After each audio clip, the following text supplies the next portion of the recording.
William Pinky Adams had always figured that if he died in the war, it would be in bright sunlight, with a clean horizon and plenty of sky between him and the sea. On the afternoon of June 19th, 1944, as the word came down the Ready Room squawk box aboard Lexington, he discovered there were worse ways to go. There was running out of fuel in the dark, with 100 miles of empty ocean under you and no one quite sure where home was. Adams was a dive bomber pilot in Bombing 16, flying SBD Dauntlesses, Donald Kirkpatrick's division. His usual slot was as Harry Harrison's number 2, with his gunner Harry Kelly perched behind him. They had flown enough sorties together that they didn't have to explain their jokes anymore. They just laughed and saved the breath. But when the deck crew finished spotting aircraft for the great strike into the Philippine Sea, William Pinky Adams' Dauntless was all the way aft. Harrison's section would launch without him. Cookie Cleland, the squadron's eager beaver, slid into the sequence instead. Pinky and Kelly waited while the Hellcats roared off. Then the Avengers, and finally the SBDs, trundled toward the front. One by one, the planes ahead of them disappeared into prop wash and spray. In the catwalks, blue-shirted sailors flashed the familiar thumbs up. Kelly watched each gesture with a sour calm and thought, "That's not good luck. That's so long, sucker." When at last, William Adams shoved the throttle forward and felt the old Dauntless lumber down the deck, there was no room left in him for fear. There was only the checklist, the feel of the controls, the short space before the nose dipped and the ocean tried to reach up and take them. Then the wheels broke free, the ship slid away beneath his left wing, and the sea opened wide before him, a vast, hammered sheet of blue-white light. The flight west into the sun was a lesson in silence. Engines droned at lean mixture, shadows lengthened over the canopies, and every few minutes Adams' eyes came back to the fuel gauge. The Japanese fleet was out there at the ragged edge of their range. If they found it too late, the bombs might land on target, but the pilots would land in the sea. They found the enemy near dusk. Great shapes strung across the horizon, carriers and battleships wreathed in smoke and flak. The sky between them and the ships turned into a carnival of unnatural colors. Green and purple bursts, yellow and black blossoms of steel. William Pinky Adams followed Harrison down until a Congo-class battleship filled his windscreen. He kicked hard left, then back right, threading between the battleship and two destroyers that spit fire at him from both sides. The tracers looked like tinfoil dancing in headlights. How I wish it was, he thought. Behind him, Kelly fired short, savage bursts at a diving fighter. "Wait till they get in range," Adams barked. "Wait, hell!" Kelly shouted back.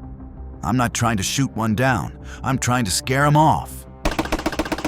For a few minutes, there was no telling which would kill William Adams and his gunner first, the Japanese or their own fuel tanks bleeding dry. Then, almost as quickly as it had started, the fighter attack thinned. The U.S. fleet's anti-aircraft fire had thrown up a solid, flashing roof over the ships. The Zeeks peeled away to look for easier prey. In the attack phase and withdrawal, William Pinky Adams found himself flying very low past the Japanese battle line.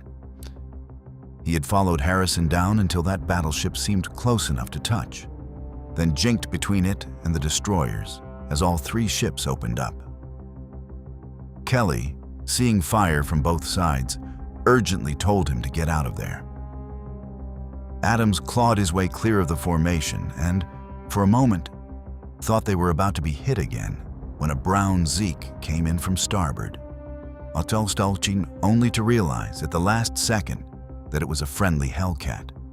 As they turned east, Adams eventually linked up with other returning SBDs, Jack Wright, Hoggy Glacken, as the scattered survivors tried to reform for the long, fuel-starved trip home. On the return leg, fuel became the enemy. William Adams ran his tank dry, switched to the last one, and told Kelly that the next time they heard the engine cough, they would be going into the drink. With only about 30 gallons left, he desperately hoped the strike leader would head straight for the homing light, reasoning that if they went down near the task force, at least rescue ships could find them. By full dark, the Battle of the Philippine Sea was reduced, for William Pinky Adams, to 3 instruments and a smear of stars that came and went behind exhaust haze. Somewhere ahead, there was supposed to be a carrier's light. Somewhere behind, destroyers would be combing the water until dawn. He had about 30 gallons of fuel between those 2 facts. When at last William Adams saw the carrier's light, he took it on faith. The silhouette was only a darker patch of night until they were almost overhead. He spiraled down, fighting vertigo, turned into the groove, and suddenly everything was wrong. The ship's lights were far to the left of where his instincts said they should be. He yanked the Dauntless around, wingtip nearly in the water. Landing wands winked at him from the deck, low, far too low. He realized with a sick twist that he was skimming the waves. If I reach out, he thought, I can scoop up a glass of water. William Pinky Adams rammed the throttle forward, felt the airplane stagger upward, kicked right rudder, and skidded back into line. He had no fuel left for another circuit and had to take whatever signal he got.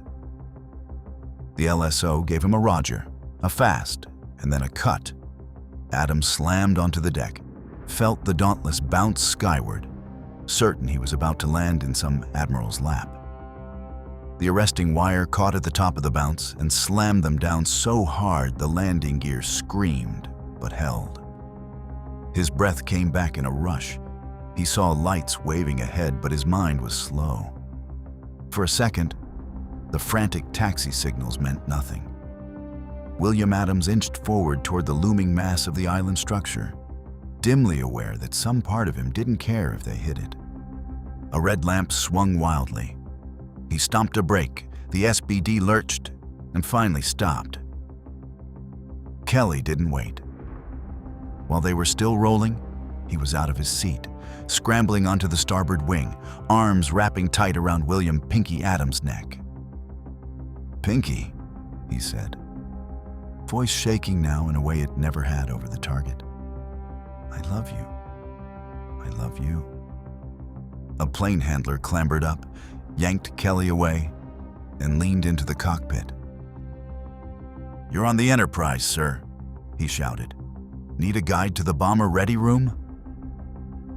William Adams stared past him at the strange stack, its lines wrong for Lexington. "Well, I'll be damned," he muttered. Someone in the ready room thrust a glass of brandy into his hand. The smell turned his stomach. He passed it back. "I've got a belly full of war," William Pinky Adams said quietly, "and no room in it for drinks." Later, when Cookie Cleland wandered in, still glowing with the fierce pride of a man who had finally met the battle he'd always wanted, Adams cornered him. "Have you had enough yet, Cookie?" "Well, it was pretty grim out there," Cleland said. "That's not what I asked. Have you had enough?" "It was pretty hot, all right." "Have you had enough?" Cleland's eyes dropped at last. "Yes, Pinky," he said. "I've had enough."